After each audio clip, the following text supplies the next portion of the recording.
kids in New York. So there was always excitement. There was always, fire engines going off in the middle of the night, police sirens, gunshots. There was always excitement. But to be able to see that captured on paper all of the time, Spider-Man, Batman, Superman, Fantastic Four, and the fact that they all took place in New York. I was in New York. I was hooked. It was almost like giving it was like giving a kid a lottery ticket in a way. And I opened up my first book and I was hooked from that point.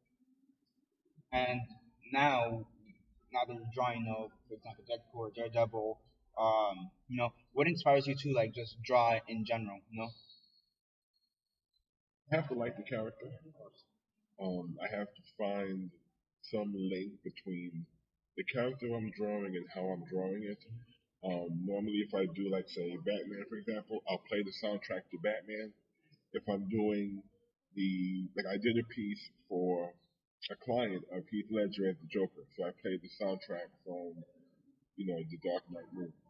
If I'm doing X-Men, depending on what it is, I'll play the soundtrack to that. If I'm doing Disney, like Peter Pan or whatever, I'll play the soundtracks. I'm very music driven.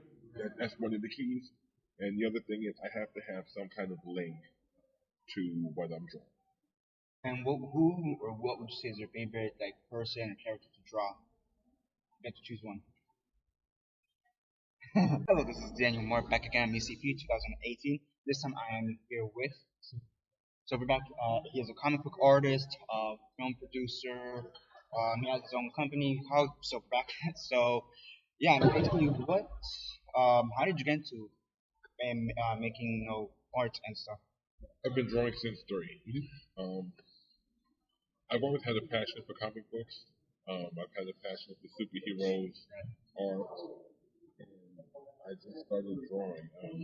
It was a way for me to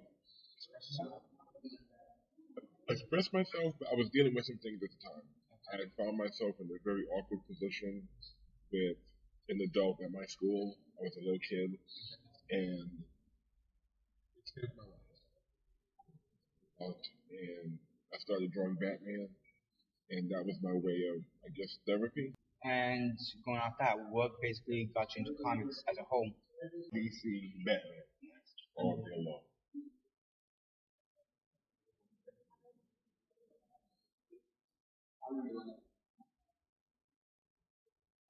Yeah, I mean, definitely he does Wolverine great. He does everybody great, but yeah, this is a great cover. I mean, you have a few in your folder which are also great. You have Heath Ledger.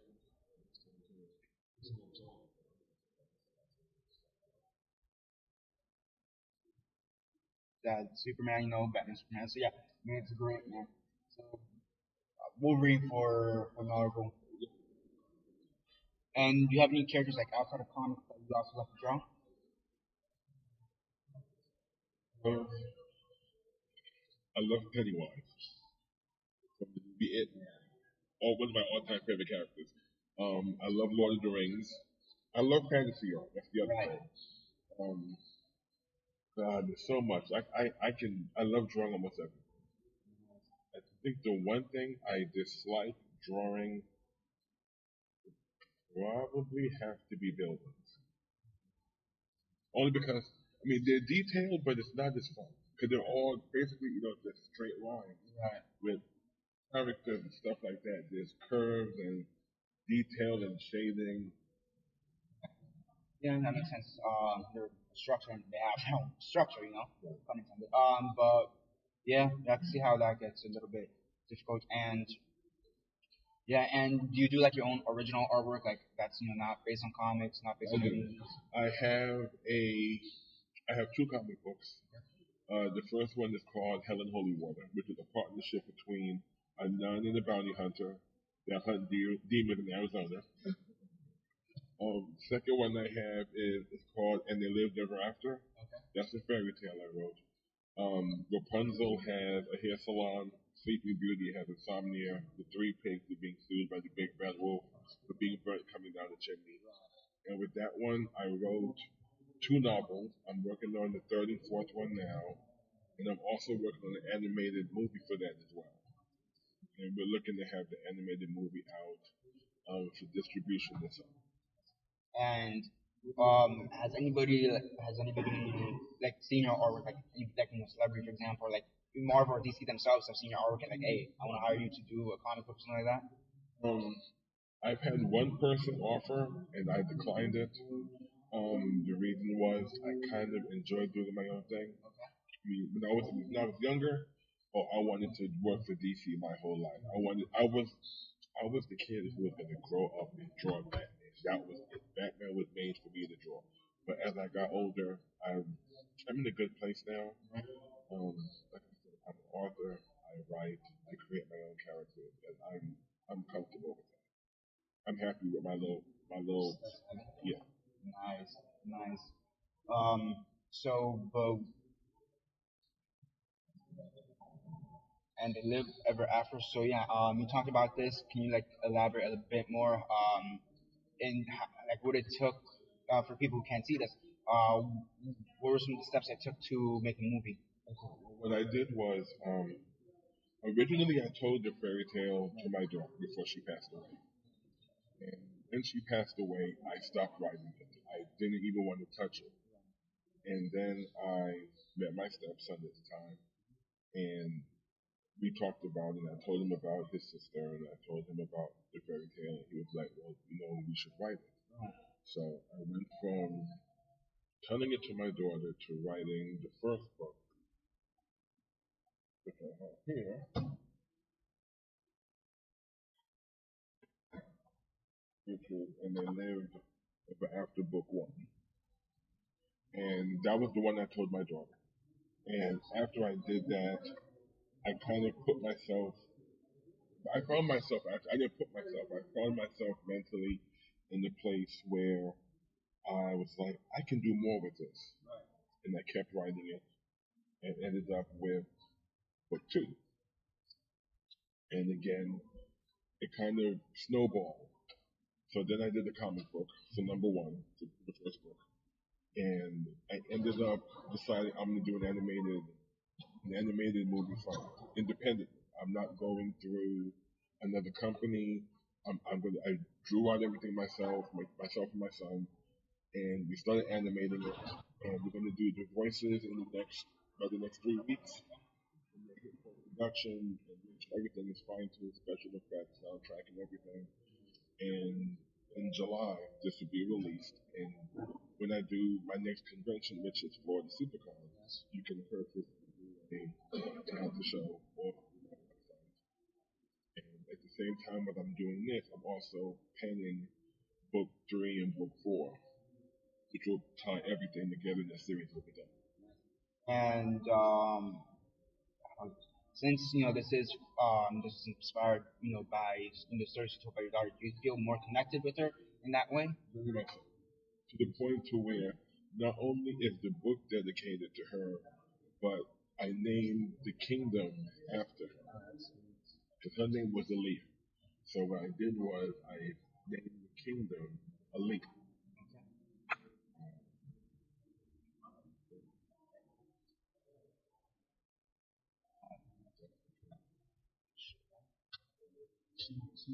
Every, every, You know, I mean, yeah, that's what. I didn't expect that to turn out how it did, but at least you found some positives out of it.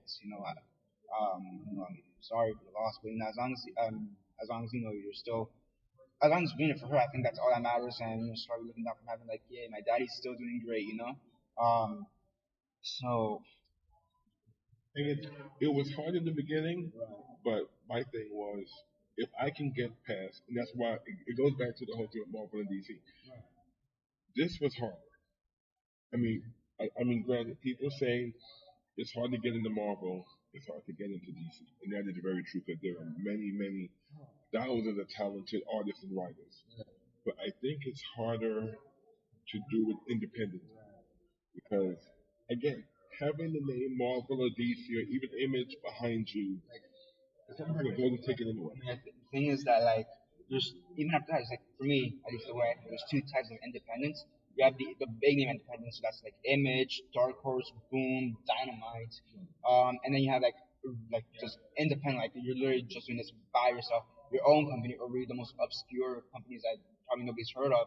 Um, like I remember I have this comic book it's from the '80s, but it's I believe it's the Flaming Carrot series, and or something like that, and it's like chewing bubblegum comics or some defunct comic from the '80s.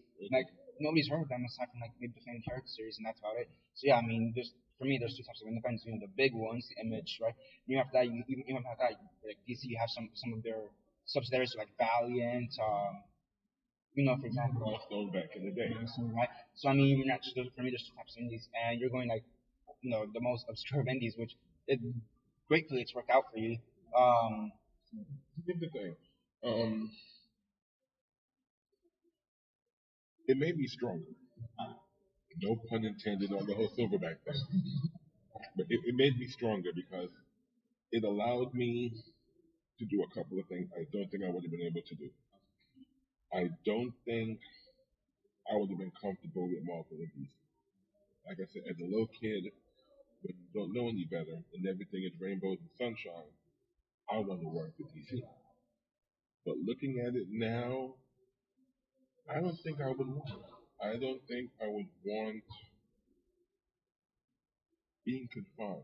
And it's not a knock on the people that work for them, but there's that detailed structure. Man has to look a certain way. For myself, when I did my fairy tale, I dictated how they looked. I dictated the script. I dictated the storyline. I had ultimate control, so to speak. And I'm quite content. Quite content being my own little Stan Lee in the way. When you think of Marvel, you think of Stan Lee. And I think for myself, when you saw it earlier, when the kids come to my table and they have their parents with them and their eyes light up and they see all of this stuff, and again, they know all of this, but then once they see the characters, in a way, I am my own Stan Lee. I've created, especially with my Helen Holy Water, I've created my own little universe. I'm happy with it. you mentioned something about a website. Just can you say the website so the viewers can probably go there and buy some of your artwork or movies or stuff? It's www.thesbg, which is the Silverback Group, the sbg.biz. Links down below, by the way, in the description or the comment section, so you guys can definitely check it out as well. And one last question. You've been here at Music already for 2 days. What do you think is like so thus far your favorite experience of doing all this? Tough one. Favorite? I love the interaction with the kids and the parents. That's number one. I got some opportunities that I never thought I would get. So this is my first film festival. I was supposed to be at another event, and that fell through, and I landed here. I'm grateful to be here because I got an opportunity. I'm going to be filming a documentary on Monday about myself, which is, yeah. When I do the Blu-ray, I wanted to be able to do a little behind the scenes of what it takes to put the together. I'm filming a documentary Monday, which is like this thing. I've met film producers, directors, artists that opportunity to work with now in the future. Right. So it opened up a different door for me. And again, that's the benefit of having my own little Studio. Yeah. Very fast. Is the and they lived after. Is this your first film? Nice. So, I mean, so far starting off strong. From what I can tell, you already have the behind the scenes right here.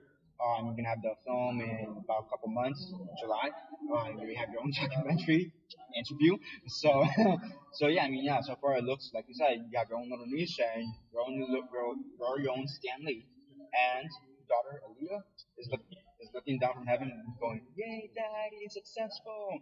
So yeah, it looks like everything's been going good for you. Your artwork again is incredible, impressive, and yeah, that's it for now. Again, the link. Say one more time. www.thesbg.biz.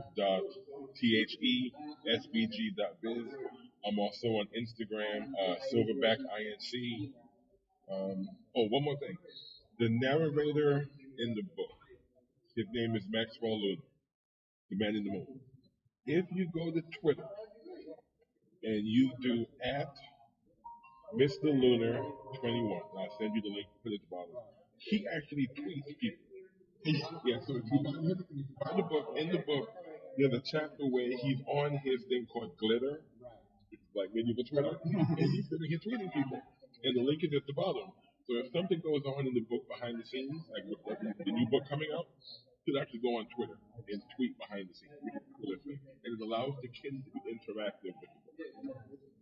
Great. So yeah, all those links down below, so you could definitely check that out. That's really cool. It's you said this is explicit in medieval times, right?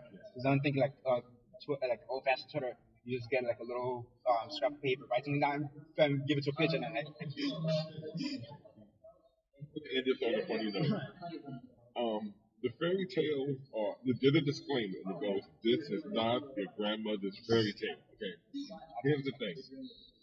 Rapunzel, Snow White, and Prince Dasher, which is Prince Charming's little brother and my story. Prince Dasher and Snow White are married. Rapunzel is the other one. Okay? Now it's funny you mentioned the whole messenger pigeon thing. That's how he gets caught. Rapunzel sends him a pigeon page, which is almost like a two-way page, but with messenger page. And his wife intercepts the pigeon page. All hell breaks loose. It's kind of funny that you mentioned the whole messenger pigeon. moral of the story: don't cheat. There you go. And if you're gonna cheat, don't use messenger pigeons for that too. But yeah, like you said, don't cheat at all. Best way to not get caught is just don't do it, There you go. or just don't get in a relationship.